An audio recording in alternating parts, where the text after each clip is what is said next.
This definitely takes the cake as probably the most violent thing I've played. I think it is crazy for anyone to make a game where students are taught to beat their teachers up. We are determined to stop a situation in which video games and violent content are being peddled to our children.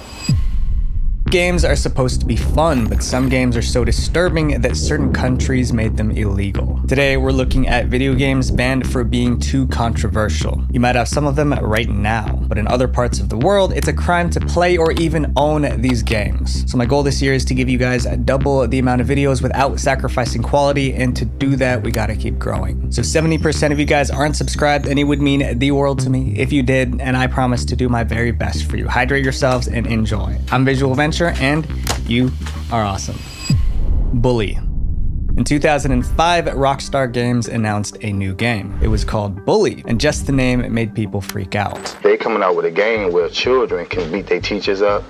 Children can beat their classmates up. These are things that are depicted in the game. In the game, right. The game wasn't even out yet, but people assumed that a game called Bully would make bullying seem cool, and that might increase violence in schools. As the complaints increased, Rockstar defended their game. They said it wasn't about being a bully, it was about fighting them. In the game, players controlled a character named Jimmy Hopkins. Jimmy was a student at Bulworth Academy, but Jimmy wasn't a bully. He protected weaker kids from bullies. That explanation calmed things down in the US, but in places like the UK and Australia, people still wanted it banned. So the creators of the game decided to change something. They renamed the game in certain countries. The new title was Canis Canem Edit. That means dog eat dog in Latin. But apart from the name change, everything else in the game stayed the same. In 2006, Bully was finally released, and when people actually played it, it wasn't nearly as dangerous as they expected. It was given a teen rating in the US and a 15 rating in the UK. But that didn't end the drama. Some powerful people still wanted this game gone. Jack Thompson was a lawyer famous for fighting against violent video games, and Bully was next on his list. He didn't care that the game was about stopping bullies. He believed it was way too violent for kids. So Thompson took Rockstar Games to court. He wanted Bully banned forever, off the shelves and out of homes. Unfortunately, things didn't go his way. Before making a final ruling, the judge did something unexpected. He played the game himself. After seeing what Bully was really like, he ruled that there was no reason to ban it. This meant gamers in the US could keep playing Bully, but in Brazil, it was a different story. In 2008, the Brazilian government started cracking down on violent video games. Bully was one of their main targets. A Brazilian court declared the game was too violent for young children and teenagers. The judge added, the aggravating factor is that everything in the game takes place inside a school. Stores in Brazil were given 30 days to pull it off the shelves. Anyone caught selling or even owning the game would have to pay a fine. Brazilian gamers smuggled pirated copies into the country, but the ban stayed in place for almost 10 years. It wasn't until 2016 that the ban was finally lifted. For the next game on our list, the controversy was because of one little girl. Miam. If you've ever played a horror game, you're used to jump scares and creepy music. But Miam was scary in a different way. Players said the game was watching them, studying them like a stalker. Miam was released in 2017. It was created by a developer from Saudi Arabia. It starts out like a typical horror game. You meet a pale girl with ghostly white hair standing alone in the dark. Her name is Miam. She says she's lost and asks you to help her find her way home. At first, she asks for directions. Then she starts asking you personal questions like, where do you live? What's your Facebook account? Those personal questions in the game made players uneasy. They began to suspect that Miam was trying to trick them into giving away personal information, and that suspicion quickly turned into a rumor. Soon, police in the UAE caught wind of it. They issued a warning telling the public not to play Miam, just in case the game was trying to steal their data. The game's creator quickly denied the rumors. He said the personal questions were just meant to scare players. There was no ulterior motive. To calm everyone down, he even let tech experts look into the game's code. They found nothing suspicious. But even if Miam wasn't stealing data, people still didn't like it. Many players claimed the game was too sinister. It received a lot of negative reviews on game stores. It's inappropriate and sick of someone to make such a game that can damage people's minds and lives. As more people complained, the hashtag #BanMiam trended across the Middle East. And in 2018, the UAE officially banned Miam. They claimed the the game was damaging to children's health. You've definitely heard of this next game, but you probably don't realize that it has a dark past. GTA San Andreas. In 2002, Rockstar Games started creating GTA San Andreas. The GTA series was already a hit, mainly because of the crime, chaos, and violence. But Sam Houser, the co-founder of Rockstar Games, wanted to push the limits. With GTA San Andreas, he didn't just want violence, he wanted to add bedroom scenes. So the developers created a part of the game where players could engage in intimate acts with in-game characters. And it was more than a simple cutscene. No, it was a fully playable time minigame. The minigame was pretty simple. First, your in-game girlfriend would invite you in for coffee. You want to have some coffee? If you said yes, you entered a room where you controlled all the action, if you get what I mean. But there was just one problem. Because the minigame contained adult content, GTA San Andreas would get an adults-only rating. Adults-only games can only be sold to adults. That meant Rockstar could lose millions of dollars in sales because kids wouldn't be able to buy it. The company didn't want to lose money, so at the last minute, they decided to remove the minigame. However, GTA San Andreas was almost done, so removing it was complicated. That's when they came up with a really bad idea. Instead of fully deleting the intimate bedroom scene, they buried it deep inside the game's code. They assumed no one would discover it. They were wrong. In October 2004, GTA San Andreas launched, and within a month, a gamer named Patrick W discovered the hidden minigame. But Patrick W wasn't just a regular gamer, he was also a modder. He started messing with the game's code and figured out how to unlock the hidden minigame. From there, he developed the Hot Coffee mod. With this mod, anyone playing GTA San Andreas on a PC could access the explicit bedroom content. In June 2005, Patrick uploaded the Hot Coffee mod to GTAgarage.com. It was downloaded over 1 million times within 4 weeks. Now, players all over the world had access to an explicit minigame with a bedroom scene, and they loved it. Game chat rooms were buzzing with excitement, but soon people started to realize what this actually meant, and it wasn't good. When GTA San Andreas was first released, it was rated mature. That meant only kids 17 and older were allowed to buy it. But now, the Hot Coffee mod unlocked bedroom scenes, making the game inappropriate for anyone under 18. The problem was, thousands of kids already bought it. In other words, an adult game was in the hands of children. Parents and politicians were furious. We are determined to stop a situation in which video games and violent content are being peddled to our children. Parents didn't just want the explicit minigame removed, they wanted GTA San Andreas banned. During the controversy, Rockstar released a statement. They acted like they didn't create the adult minigame. Instead, they blamed the modders for adding it. Other gamers turned against Patrick W. They accused him of ruining San Andreas' reputation. As people ranted in the gaming forums, one player made a key point. They can't blame Patrick W for this mod because he didn't make it, he just enabled it. And that's when the Entertainment Software Rating Board launched an investigation. They had one big question. Was this adult minigame really modded in by players, or had Rockstar hidden it all along? It didn't take long to figure it out. That this content wasn't created by the modding community, it was there all along, and Rockstar must have known this. Rockstar was caught red-handed. Once the truth came out, things went downhill for Rockstar Games. That the Federal Trade Commission should investigate the publication of the video game Grand Theft Auto San Andreas to determine if the publisher intentionally deceived the Entertainment Software Ratings Board to avoid an adults-only rating.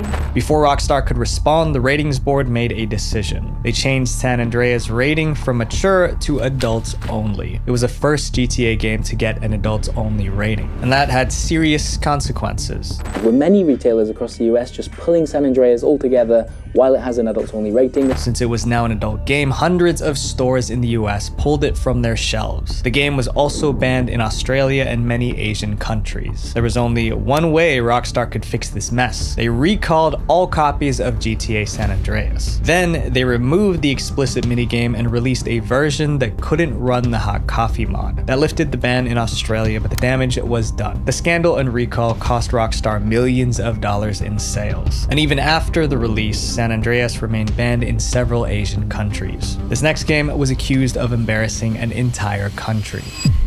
Battlefield 4. In the early 2010s, Battlefield was one of the best first-person shooter games around. It was actually one of my favorite games back then. Battlefield 1, 2, and 3 were insanely popular, so when Battlefield 4 was announced, fans expected another great game. And that's exactly what they got. Battlefield 4 launched in October 2013, and it was an instant hit. But just 2 months later, that game sparked an international crisis. In December 2013, EA released the first DLC for Battlefield 4. They called it China Rising. China Rising had cool maps, weapons, and missions, but the story was extremely controversial. In the game, a Chinese admiral tries to overthrow the government. To stop him, the US military has to swoop in and save the day. China's government did not like this story. In fact, they hated it. Officials called the game a national security threat. They said it made China look bad in the eyes of the world. Chinese news reports labeled it a new form of cultural penetration and aggression. Everyone thought China would just ban the DLC, but the government had a much bigger plan. China banned the entire game. And Battlefield 4 just can't seem to catch a break. In addition to connectivity issues over the weekend, the game has also been banned in China for endangering Chinese national security. China ordered stores in the country to remove every copy of Battlefield 4. Chinese websites weren't even allowed to mention the game. It was the first time China banned a game in more than 8 years. Some Chinese players tried to avoid the ban by smuggling the game in from other countries, but the government blocked those moves. They made it impossible to find the game anywhere in China. Battlefield 4 was popular all over the world, but in China, it was like it never existed. Gamers love it when a game tries something new, but in this next story, being different got this game banned. Carmageddon.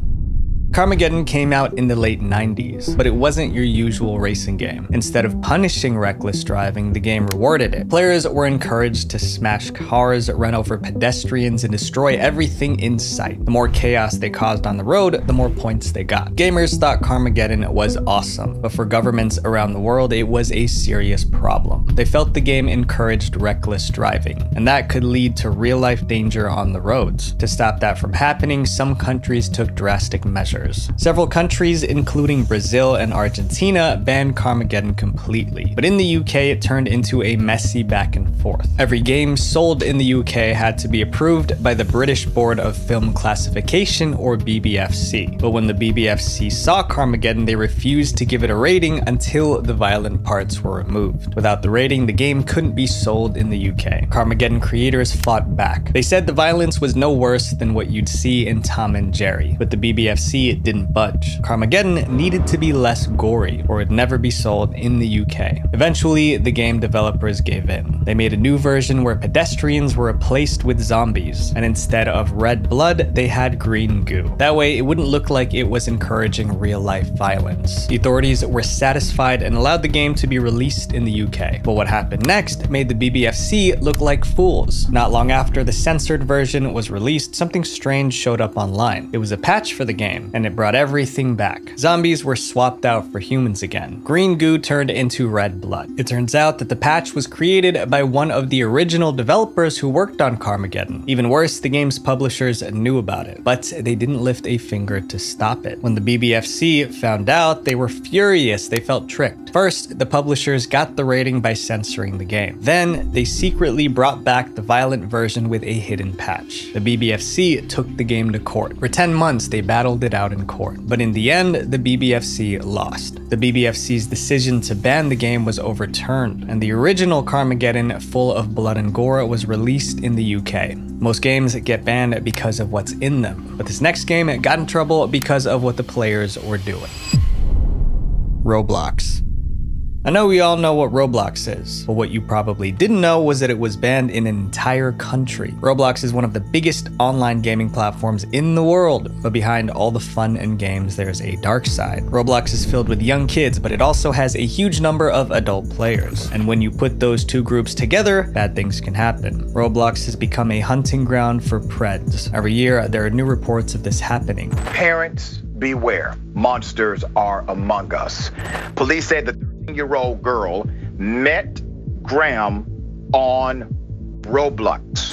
Despite all the stories, it doesn't look like Roblox is doing enough to stop it. Roblox has a history of ignoring problems that don't directly affect their profits. It's almost like all they care about is money. Back in 2022, I said something that can still apply today. I mean, to me, it's pretty clear that Roblox doesn't see its users as people. To them, we're just walking money bags waiting to be empty. At the time, I was talking specifically about Roblox's payment system, but in a way, it applies to the platform as a whole. It seems that Roblox's top priority isn't safety, it's making money. They focus on getting more users and growing their business. Everything else, including protecting young users, comes second. Since Roblox isn't doing enough, some countries decided to act. One of them was Turkey. On August 7th, 2024, Turkey officially banned Roblox. They released a statement saying they did it to ensure the protection of Turkish children. At first, Turkey banning Roblox didn't seem like a big deal. That was until people realized Turkey had the 5th largest Roblox player base in the world. Roblox didn't want to lose millions of users, so they tried to negotiate with Turkish officials to lift the ban, but the government wouldn't budge. Turkey refused to let Roblox back in. After that, other countries started thinking about banning Roblox too. This means that if Roblox doesn't take safety more seriously, more bans could be on the way. This next game was banned because people feared it could turn players into substance addicts. Fallout 3. Open world games promise freedom. You can go anywhere, do anything, and shape the story how you want. But this game took that idea to the extreme. In Fallout 3, players can use different substances to heal or get stronger. One of those substances was morphine, but there was a big problem. Morphine is a real substance. It's so addictive that it's illegal to have it without a prescription. This meant anyone playing Fallout 3 was introduced to this real-world illegal substance. Even worse, in-game characters could get addicted to morphine just like what happens in real life. When Fallout 3 reached Australia, the rating board said the game promoted drug use, so they banned it. This was a disaster for the game developers. Australia was a huge market and losing it could cost them millions. To get the game released, they changed morphine to Med-X. The new name removed the real-world connection and the ban was lifted. But Australia wasn't the only country that had a problem with Fallout 3. When German authorities saw the game's brutal combat scenes, they refused to approve it because it was way too violent. The game's developers were forced to remove most of the graphic content, and when they did, Fallout 3 was released in Germany. But Fallout's problems weren't over. Japan also had an issue with the game. In one mission, players could set off a nuclear bomb. Unfortunately, Japan has a tragic history with nuclear attacks, so this part of the game was deeply offensive to them. To avoid getting banned, the developers removed the bombing mission from the Japanese version. But even after all that, Fallout wasn't done causing trouble, and this time there was no fixing it. In the game, players run into two-headed mutant cows called Brahmin, but in India, this caused outrage. Brahmin is a Hindu word. Furthermore, cows are sacred in Hinduism. Many Indians felt the game was being disrespectful, but unlike other countries like Australia or Germany, India didn't ask for changes. They just banned Fallout 3, and to this day, it's still banned in India. When this next game got banned, no one was surprised. It was just too extreme. Manhunt 1 and 2. Manhunt was released in 2003, and it's still one of the most controversial games ever. In the game, you play as James Earl Cash. Cash is a death row inmate about to be executed by lethal injection, but right before it happens, he wakes up. He realizes he was just sedated. Then a mysterious voice starts speaking to Cash. The voice introduces himself as the director. He tells Cash there's one way out, one last shot at freedom, but only if Cash follows his instructions. Do exactly as I say, and this will be over before the night is out. The problem is that the director's instructions are all about ending lives. Cash is told to hunt down enemies and take them out using whatever he can find. Glass shards, baseball bats, plastic bags, anything becomes a weapon. What made Manhunt even worse was how real it all felt. The people Cash hunted in the game showed fear and desperation. And then came the twist. Cash found out he was actually starring in a snuff film. All his brutal acts were being filmed by the director. You're doing fine, Cash, just fine. We're getting some great material here. The game also had kidnapping, substances, and so many more illegal acts I can't even tell you guys. All in all, Manhunt was deeply disturbing and people were furious. The game was even called a murder simulator. In the US, parents and politicians demanded an immediate ban. They were scared the game might inspire real-life aggression, especially among young people. But somehow, Manhunt slipped through. It was never banned in the US, but other countries weren't as forgiving. New Zealand, Malaysia, Malaysia, South Korea, and Saudi Arabia all banned Manhunt as soon as it was released. But that was nothing compared to what happened in the UK. In July 2004, a boy took the life of his close friend. Almost instantly, tabloids in the UK jumped on the story. They reported that the culprit was obsessed with Manhunt, suggesting the game inspired the crime. But when police investigated, they found out the culprit didn't even own the game. But it was too late. Manhunt was now tied to a real-life tragedy. Its reputation got even worse, and more countries, including Australia and Germany, banned the game too. But after all this bad press, Rockstar Games did something no one saw coming. They made a sequel to Manhunt. In 2007, Rockstar Games released Manhunt 2, and somehow it was even more disturbing than the first. This definitely takes the cake as probably the most violent thing I've played. The sequel introduced a new feature called Levels of Execution. The game encouraged players to eliminate their targets in brutal ways to get more points, and people were not okay with that. Soon, they were talking about the game in Congress. The new video is called Manhunt 2, and at the state capitol, it's creating ripples over the rating system for these games. In the US, Manhunt 2 was rated adults only. Major stores refused to sell it. Consoles like PlayStation and Nintendo blocked it. Tonight, a violent video game pulled from store shelves. Manhunt 2 has been the target of criticism since its release a week ago. Now Target is doing something about it. To save the game, Rockstar blurred some of the violent scenes and cut out the worst parts. That version got a mature rating in the US and could finally be sold. But even the toned-down version was still too much. Manhunt 2 got banned in Germany, Malaysia, Australia, and South Korea, among others. The game was just too intense. If there's one thing these bans prove, it's that games are powerful. They can shape how people think, feel, and act. And I know I sound like an old person, but at the end of the day, we have to be more careful about what we play, because games influence us more than we realize. Visual Venture. Wait, before you go, make sure you guys check out my other video, Kids Games Too Disturbing for Kids, right here. Thank you guys for everything. Peace.